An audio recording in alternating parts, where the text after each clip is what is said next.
Hello friends, આજે આપણે બનાવવાના છીએ પાવભાજી. તો ફ્રેન્ડ્સ, અહીંયા એકદમ સરસ એવી પાવભાજી બનાવવાના છીએ.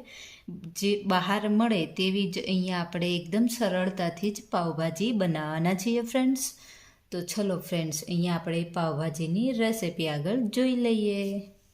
હવે ફ્રેન્ડ્સ, અહીંયા આપણે સૌપ્રથમ કુકર પેન લેવાનું છે અને એની અંદર થોડું આ રીતના પાણી એડ કરી દેવાનું છે ફ્રેન્ડ્સ. તમે જોઈ શકો છો ને અહીંયા આપણે એડ કરવાના છે વટાણા અને એડ કરી દેવાના છે અહીંયા બટેટા કટ પીસમાં જે કરેલા છે તે અહીંયા એડ કરી દેવાના છે અને સરસ અહીંયા આપણે એમને બાફી લેવાના છે, કૂક કરી લેવાના છે. તમે જોઈ શકો છો અહીંયા આપણે 3 થી 4 વિચલ કરી અને વટાણાને બાફી લેવાના છે આ રીતના તમે જોઈ શકો છો. હવે ફ્રેન્ડ્સ, અહીંયા આપણે 1/2 ટીસ્પૂન મીઠું એડ કરી દેવાનું છે અને બાફવા મૂકી દેવાનું છે કુકર પેનને. અને ફ્રેન્ડ્સ, અહીંયા આપણે 4 વિસલ 5 વિસલ થયા બાદ અહીંયા આપણા સરસ વટાણાને બટેટા બફાઈ ગયા છે તમે જોઈ શકો છો અને સાઈડમાં આપણે અહીંયા રાખી દેવાના છે. હવે ફ્રેન્ડ્સ, અહીંયા આપણે એક કડાઈ પેન લેવાનું છે અને અંદર અહીંયા આપણે 2 થી 4 ટેબલ સ્પૂન તેલ એડ કરવાનું છે તમે જોઈ શકો છો. અને અહીંયા આપણું તેલ ગરમ થાય એટલે તરત જ અહીંયા આપણે કોબીજ કટ કરેલી છે તે એડ કરી દેવાની છે. અને અહીંયા આપણે જે રીંગણ કટ કરેલા છે તે બી એડ કરી દેવાના છે તમે જોઈ શકો છો આ રીતના. અને સરસ અહીંયા આપણે એમને કૂક કરી લેવાનું છે, ચડવા દેવાનું છે તમે જોઈ શકો છો. હવે ફ્રેન્ડ્સ, અહીંયા આપણે 1/2 ટીસ્પૂન એડ કરી દેવાની છે હિંગને સરસ મિક્સ કરી અને અહીંયા આપણે શાકભાજીને બધાને સરસ સળવા દેવાના છે આ રીતના. અને અહીંયા આપણે ઢાંકણ ઢાંકી અને કૂક કરી લેવાના છે તમે જોઈ શકો છો ફ્રેન્ડ્સ. હવે ફ્રેન્ડ્સ, અહીંયા આપણે રીંગણ અને કોબીજ સરસ ચડી ગયું છે તમે જોઈ શકો છો. અને અહીંયા આપણે એડ કરવાનું છે કટ કરેલું ફ્લાવર અને અહીંયા આપણે એડ કરી દેવાનું છે કટ કરેલું કેપ્સિકમ તમે જોઈ શકો છો. અને સરસ અહીંયા આપણે મિક્સ કરી લેવાનું છે, એમને બી અહીંયા આપણે કૂક કરી લેવાનું છે આ રીતના તમે જોઈ શકો છો. ને અહીંયા આપણે થોડું ઢાંકણ ઢાંકી અને કૂક કરી લેવાનું છે આ રીતના તમે જોઈ શકો છો.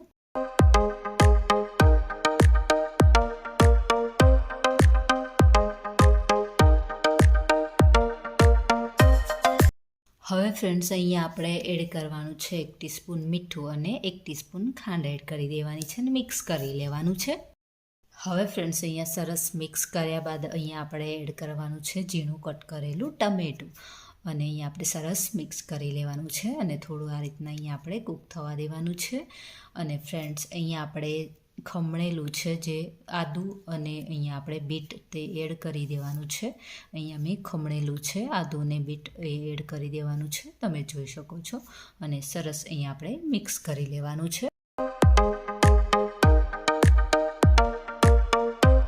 હવે ફ્રેન્ડ્સ, અહીંયા આપણે એડ કરવાનો છે હળદર પાવડરને સરસ અહીંયા આપણે મિક્સ કરી લેવાનું છે. અને અહીંયા આપણે આગળ થોડું આ રીતના થોડું ચડવા દેવાનું છે અને ફરી અહીંયા આપણે ઢાંકણ ઢાંકીને ચડવા દેવાનું છે અહીંયા 4 થી 5 મિનિટ જેવું તમે જોઈ શકો છો. અને સરસ અહીંયા આપણા બધા જ શાકભાજી ચડી જવાના છે તમે જોઈ શકો છો આ રીતના. અહીંયા આપણા શાકભાજી ચડી જાય. હવે ફ્રેન્ડ્સ, અહીંયા આપણું સરસ એવા બધા જ શાકભાજી ચડી ગયા છે.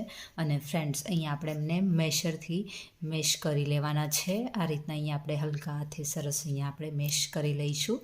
અને ફ્રેન્ડ્સ, અહીંયા 1 ટેબલ સ્પૂન અહીંયા આપણે લેવાની છે લસણની પેસ્ટ તમે જોઈ શકો છો તે એડ કરી દેવાની છે આ રીતના. અને સરસ અહીંયા આપણે મિક્સ કરી લેવાનું છે. અને ફ્રેન્ડ્સ, અહીંયા આપણે આગળ જે બટેટા અને વટાણા બાફેલા છે શાકભાજીમાં તે બી એડ કરી દેવાના છે અહીંયા તમે જોઈ શકો છો. ને એમને બી અહીંયા આપણે મેશરથી સરસ શાકભાજી સાથે મેશ કરી લેવાના છે.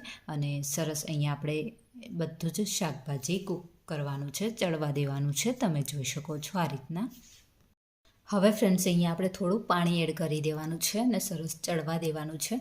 અને અહીંયા આગળ ફ્રેન્ડ્સ, અહીંયા આપણે ઉપરથી આ રીતના અહીંયા ચટણી એડ કરી દેવાની છે, લાલ મરચું પાવડર આ રીતના આપણે ઉપર સ્પ્રિંકલ એટલે કે એડ કરી દેવાનું છે તમે જોઈ શકો છો. અહીંયા ધાણા જીરું પાવડર એડ કરી દેવાનું છે. અને ફ્રેન્ડ્સ, અહીંયા આપણે લીલું લસણ ઉપરથી આ રીતના સ્પ્રિંકલ કરી દેવાનું છે તમે જોઈ શકો છો. અને સરસ અહીંયા આપણે ફ્રેન્ડ્સ આગળ આપણે અહીંયા તેલ ગરમ કરવા મૂકેલું છે તે બી ગરમ થઈ ગયું છે.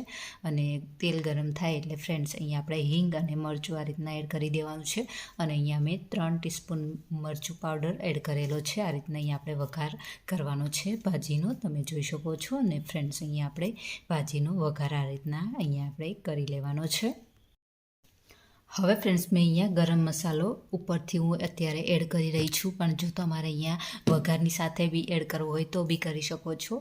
અહીંયા મેં 2 ટીસ્પૂન ગરમ મસાલો એડ કરેલો છે, તમે જોઈ શકો છો.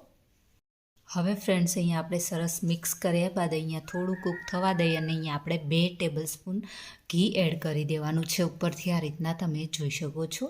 અને ફરી અહીંયા આપણે ભાજીને સરસ અહીંયા આગળ કૂક થોડી થવા દેવાની છે, 3 થી 4 મિનિટ જેવી તમે જોઈ શકો છો. હવે ફ્રેન્ડ્સ અહીંયા આપણે લીંબુનો રસ એડ કરી દેવાનો છે અને મિક્સ કરી લેવાનું છે. ફ્રેન્ડ્સ અહીંયા આપણે 2 થી 3 મિનિટ માટે અહીંયા કવર કૂક કરી લેવાનું છે, ઢાંકણ ઢાંકી અને ભાજીને કૂક કરી લેવાની છે. તમે જોઈ શકો છો આ રીતના અહીંયા આપણે ભાજીને કૂક કરી લેવાની છે. હવે ફ્રેન્ડ્સ અહીંયા આપણી ભાજી સરસ કૂક થઈ ગઈ છે ને એકદમ કલરફુલ ટેસ્ટફુલ અહીંયા આપણી ભાજી દેખાઈ રહી છે, તમે જોઈ શકો છો ફ્રેન્ડ્સ. અને અહીંયા એકદમ બહાર જેવી મળે તેવી જ અહીંયા આપણી ટેસ્ટી એવી ભાજી બનીને રેડી છે ફ્રેન્ડ્સ. તો તમે જોઈ શકો છો ને અહીંયા આપણે આગળ સરસ ધાણા લીલા એડ કરી દેવાના છે, આ રીતના ઉપર સ્પ્રિંકલ કરી અને ગાર્નિશ કરી લઈશું અહીંયા આપણે, તમે જોઈ શકો છો. અને સરસ અહીંયા આપણી ભાજી એવી ટેસ્ટી એવી ભાજી બનીને રેડી છે, તમે જોઈ શકો છો ફ્રેન્ડ્સ. તો ફ્રેન્ડ્સ હું મારી રેસીપી તમારી જોડે શેર કરી રહી છું, અને ફ્રેન્ડ્સ તમને મારી રેસીપી કેવી લાગી એ મને કોમેન્ટ બોક્સમાં જરૂરથી જણાવજો. તો ફ્રેન્ડ્સમાં અવનવી રેસીપી જોવા માટે મારી ચેનલને લાઈક કરો, શેર કરો અને સબસ્ક્રાઈબ કરો.